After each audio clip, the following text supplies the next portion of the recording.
welcome to this session. My name is Atanasova. I'm a lecturer in marketing at the Base Business School, and I'm delighted to have the opportunity to sit in a conversation with three esteemed thinkers and discuss the new frontiers of work and life in turbulent times. Our starting point for this discussion is a simple observation, really, that I'm sure can resonate with many of you. Our contemporary context is one of global insecurity. We're seeing global pandemics upending life in an instant, jobs and pensions growing insecure by the minute, the environment is in decline, geopolitical turbulence across the globe. To put it simply, these are precarious times, and they're really changing in more ways than one the very fabric of our society. They're influencing our values and our aspirations, and are impacting how we carry our day-to-day as consumers, as workers, as individuals, and as businesses. And so on that note, it's good to ask, how can we cope with this as a society? Sorry, thank you. How can we cope, make sense of this as a society, and what are the changes that we must pay attention to in order to prepare for the next 10 years, or rather the next 1 year ahead? So to bring us fresh perspectives on this topic, with me I have today Bruce Daisley, writer, creator of the wonderful podcast Eat, Sleep, Work, Repeat, an acclaimed speaker and all around one of the UK's most influential voices on workplace culture. His most recent book, Fortitude, offers an insightful discussion on resilience and inner strength and really is a must-read. So thank you, Bruce, for being here with us today. We also have Alexia Cambon. She's a senior director of research at Microsoft UK. Alexia is an expert on AI, hybrid work design and organizational culture. She's a leading specialist on future of work trends and the impact of AI on workforce and organizational productivity. So thank you, Alexia, for being here. And we also have Professor Fleura Bardhi, professor of marketing at the Base Business School. Fleura is the head of the marketing group at Base and an expert in consumer behavior and consumer culture research, where she specializes in the sharing and the gig economy, digital platforms and mobilities.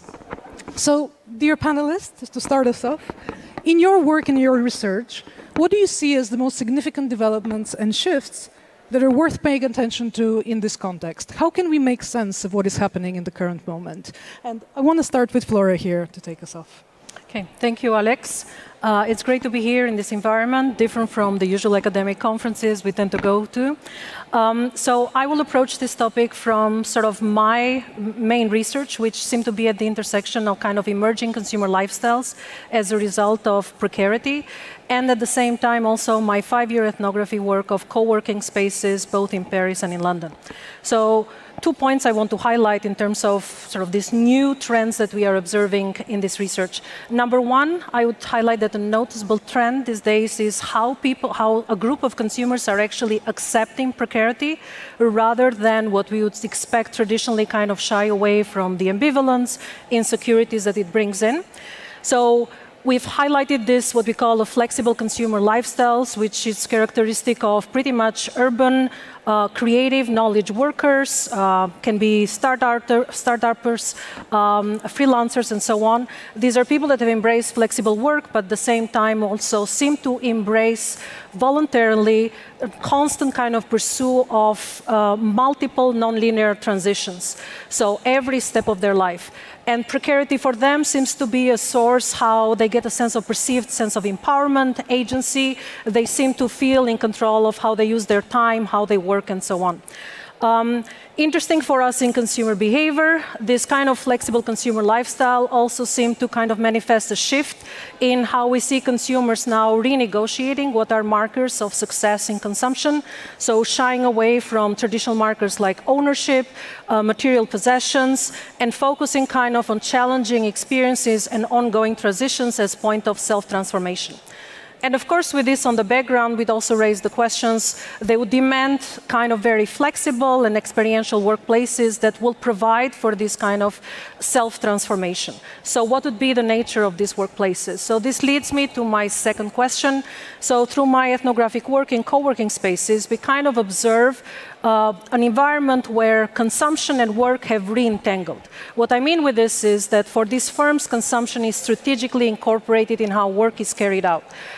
We, as academics, and I think in everyday life, we tend to think of consumption as work and as belonging to very separate economic spheres, right? On one side, we see consumption as belonging to the sphere where we use value, we consume, so value depleting. And then on the other side, work is the space of production, value creation. However, we argue that this is actually a manifestation of, or it's a legacy of industrial modernity.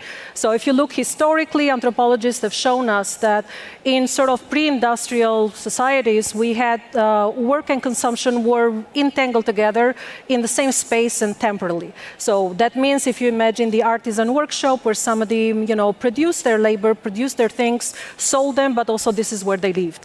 And then with the emergence of industrial modernities, we see this major spatial and temporal separation where work basically was located in industrial factories, and then consumption mainly was either the domestic sphere or the market. We also see for the first time the emergence of leisure, the concept of leisure as we recognize it, where leisure came to be kind of characterized as time away from work. So this kind of divisive, bipolar kind of perspective that we have on work and consumption, we argue, has this legacy of industrial modernity.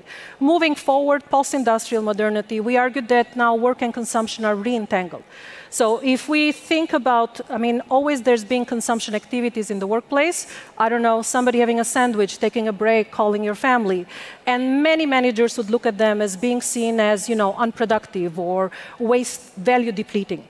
And what we see kind of the shift in sort of knowledge economy, post-industrial modernity, is that consumption has started, we see the blurring of the lines between consumption and work. Can be because of technology, right? So spatially, temporally, sort of work can take place everywhere. Can be because of consumption is now valued as part of knowledge work, immaterial labor. Your taste, your culture capital is also valued in the workplace. Or can also be what we like to say as consumer researchers and marketers, that consumption is predominantly the way of how we construct a sense of identity these days. So increasingly we see that people actually are shopping for a place of employment that will fit their consumer identity. So sort of stepping back from that, this, we argue, has also produced a new work environment, which basically instead of talking about work and consumption, we have started to talk about consumptive work, collapsing the categories. These are spaces where companies, firms, HR departments are strategically incorporating consumption into these productive value creation activities in the workplace. So as a result of that, we see work has become itself a very boundaryless, a very flexible, hedonic, very experiential, and very transformative experience, similar to what we see in consumption.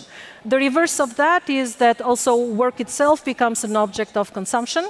We go shopping, right, for work. We are all encouraged to create our brand and sell this brand internally within our organizations, and also something that is marketed, right, an object of marketing. So we kind of, overall in my research, we can see a shift between the relationship between consumption and work. So I'll stop here. Yeah, I think that's a fascinating point, that actually we see people embracing precarity and using it to their advantage. This blurring between consumption and work.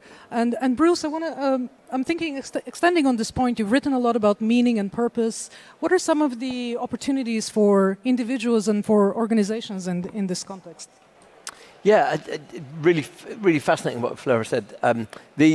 For me, the themes of meaning and purpose can very often be appropriated by employers. They can be sort of weaponized by employers as an attempt to present something. Fleura mentioned sort of marketing of jobs, and there can be an attempt to market a job in a more meaningful way. So I'm always a degree cautious of those things, because I think they certainly will enable a job to appear alluring if it's cast as a TikTok, but might not necessarily make it a rewarding place to do our work. The interesting themes for me right now in work are related to the intersection of technology and work. And clearly, I'm dazzled by the stuff that Microsoft are doing, and we'll hear in a second about their use of AI. But I think I've just been with a fintech firm today, and they've implemented a lot of uses of technology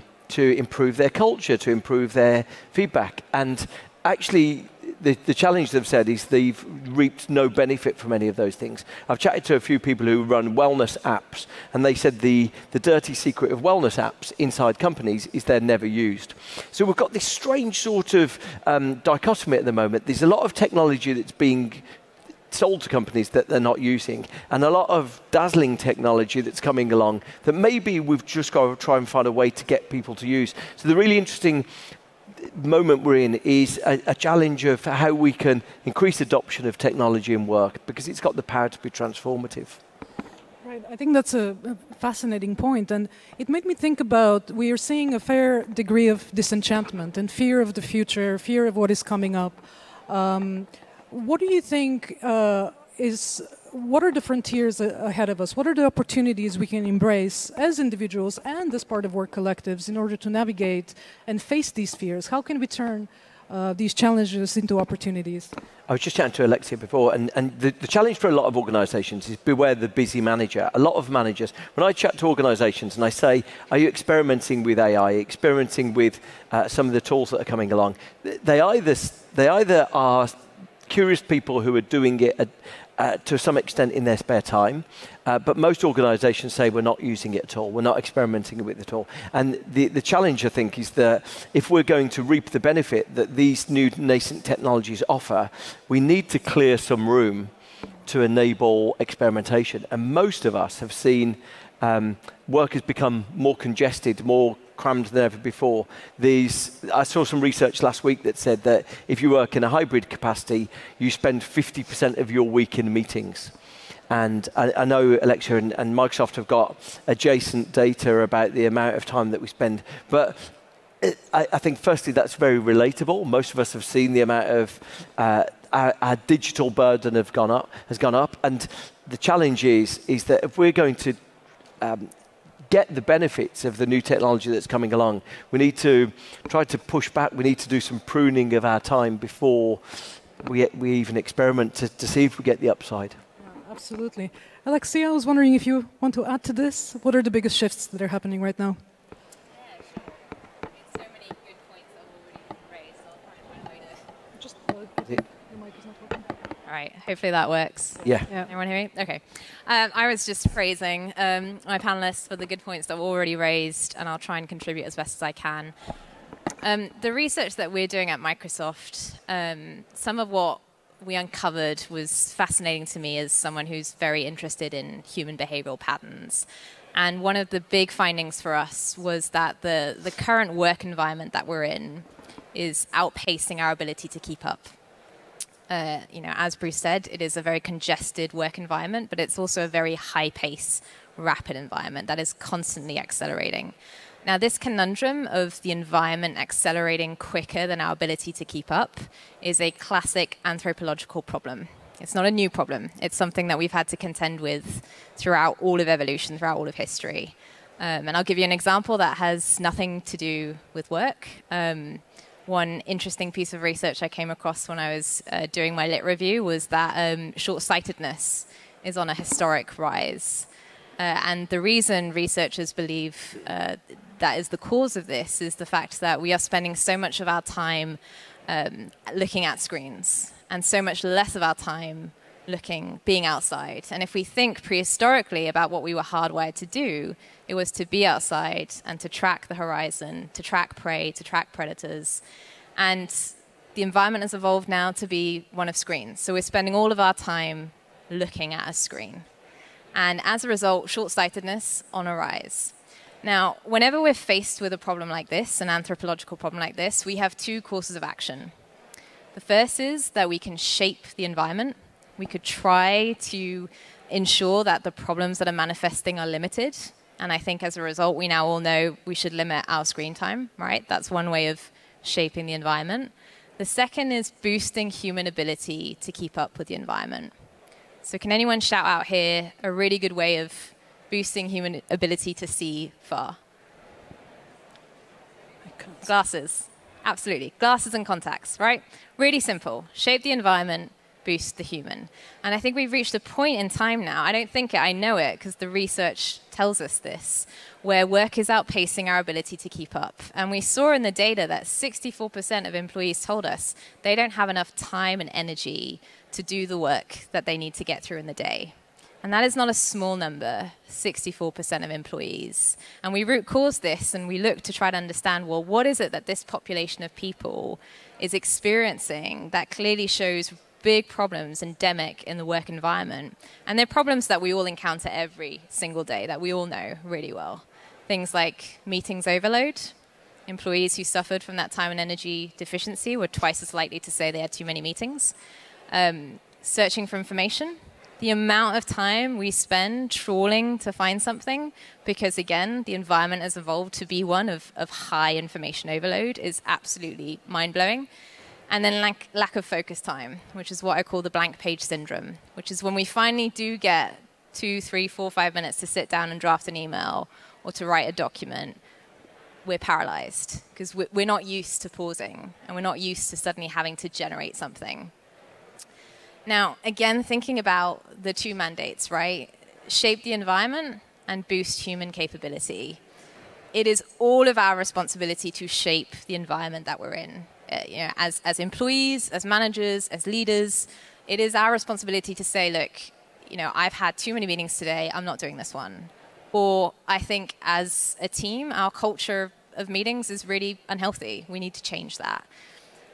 But I think the really exciting piece is what happens when we look at how AI can boost human capability. Because the two operate in tandem.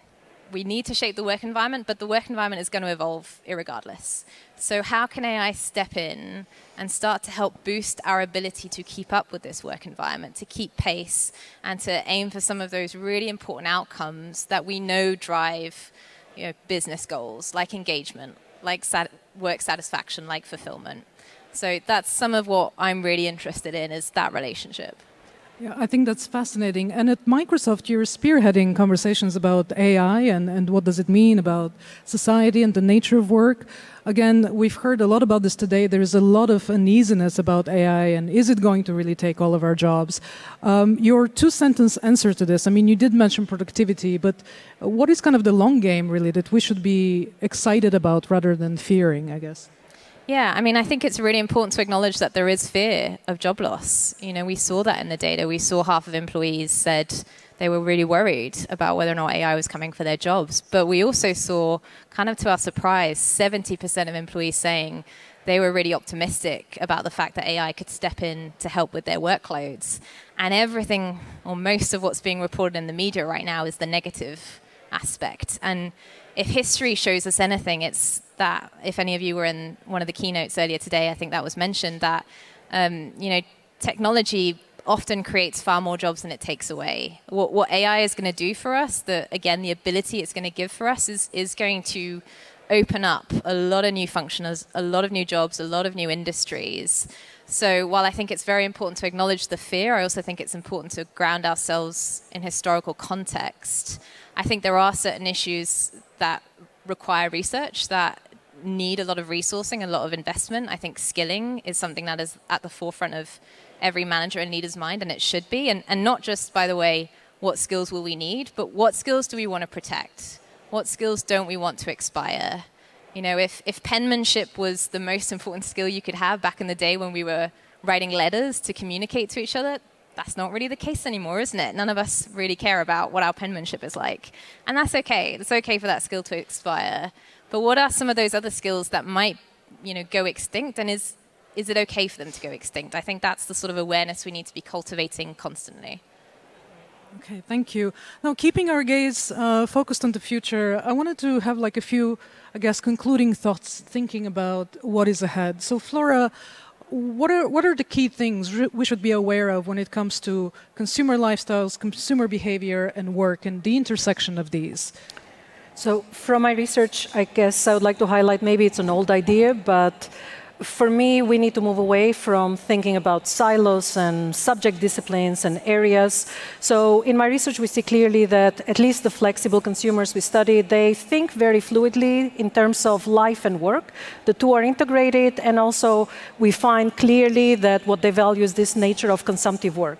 So I would strongly encourage that us in academia, but also kind of firms can think more strategically about how to incorporate the two.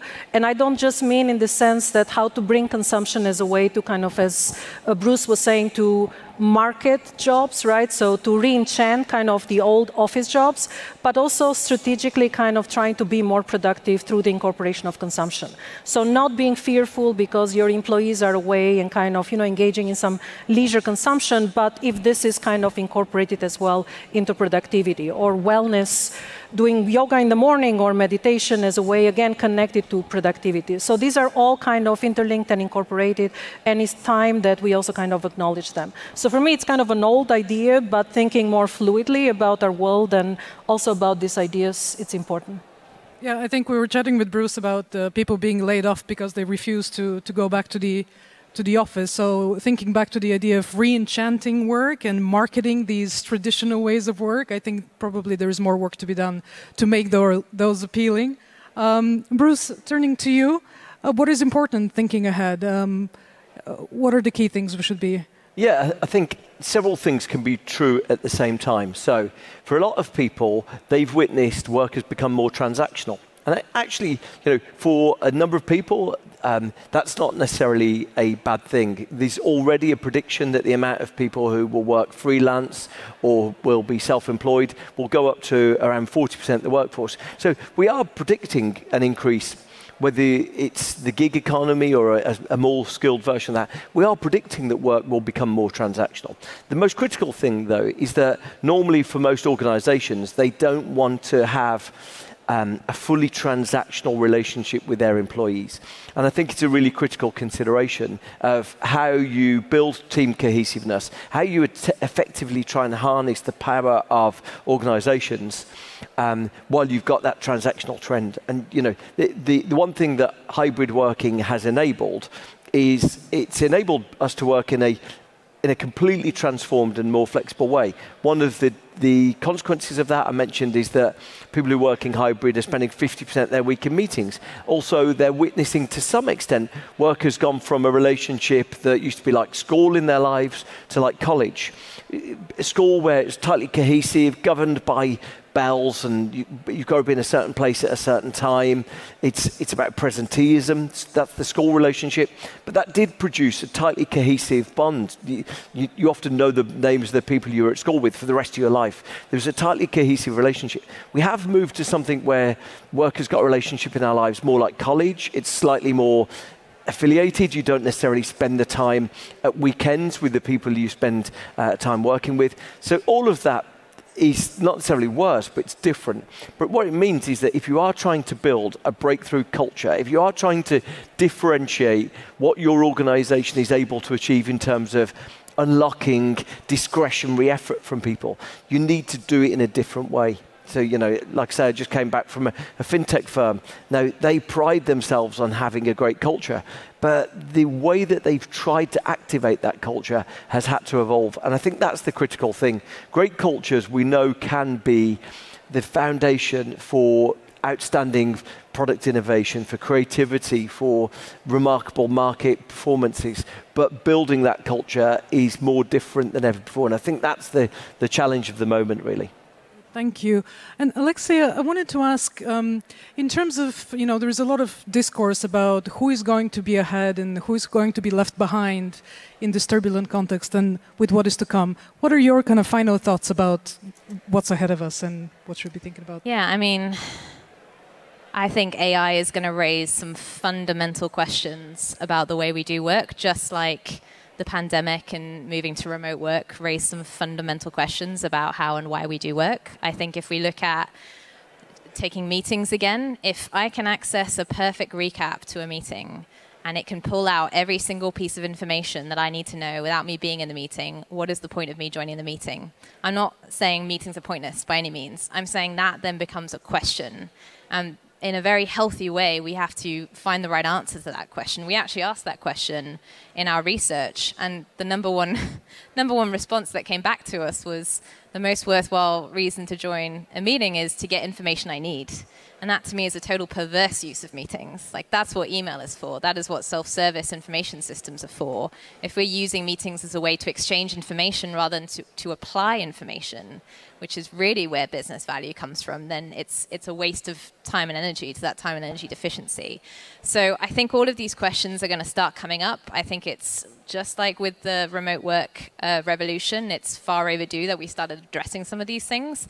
I think it's going to become very uncomfortable for a lot of people. I think if as a manager you were uncomfortable by the fact that your employees suddenly weren't in the office 5 days a week, you're going to become uncomfortable by the fact that loads of people aren't in your meetings anymore because they're using AI to catch up.